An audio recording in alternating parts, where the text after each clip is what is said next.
Okay, so I have done most of my companion planting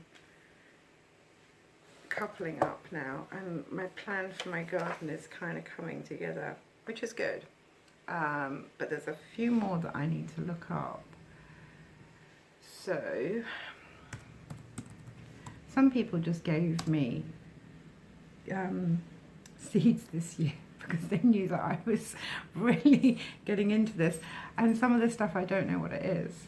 So I mean, some have got a lot of history behind them. The Three Sisters, squash, corn and peas, beans, plant very well together. So some of them have got some really great historic stories behind them that make you remember. But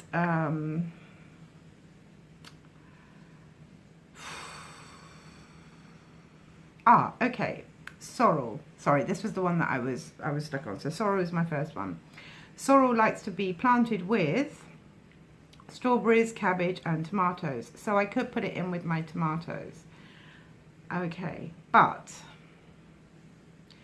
sorrel to me looks like a plant that likes to have the shade. Oh, maybe it likes the shade that the tomatoes provide. Because the tomatoes are in like the hottest part of the garden. I'll just kill the sorrel if it doesn't get enough, if it's one that needs shade. Oh, and of course when I go through the alphabetical list, sorrel is not on it. Oh yes, it is, it is, it is. It's under herbs and spices. Right, there you go, it's not a lettuce, it's a herb. Wow, you learn things every day. My friend Kim will be laughing at me right now. Okay. So I haven't really set up my herb garden yet.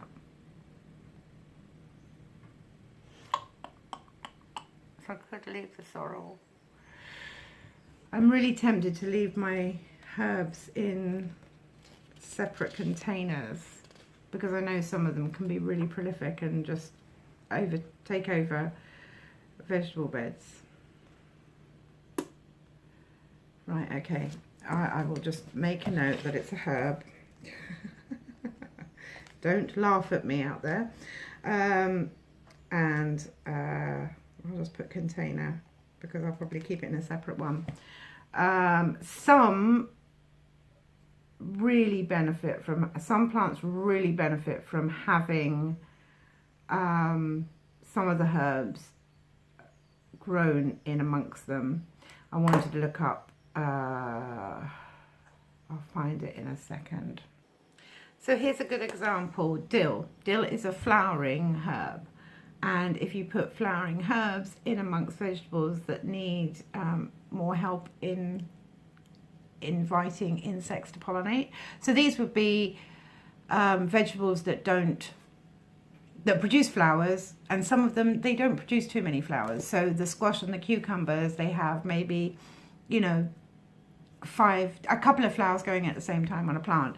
So they need some more help to invite those insects in. So planting something like dill or fennel or even parsley into these beds will give you the flowers to invite the other insects, to invite the insects in for pollination. Or you could just plant some flowers, and there are some specific flowers that are ideal for companion planting.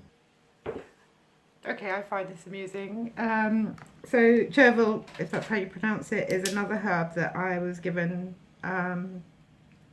seeds for. So I didn't really know much about that. Obviously don't use it in my cooking.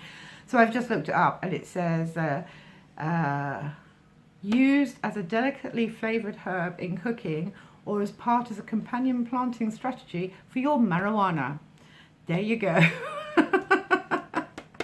It acts as part of your frontline defense against unwanted pests. So there you go, guys. Companion plant your marijuana with your chervil, however you pronounce it. That's not official advice. I'm just reading this off the net. Royal Queen seeds, if you want to know where it's come from.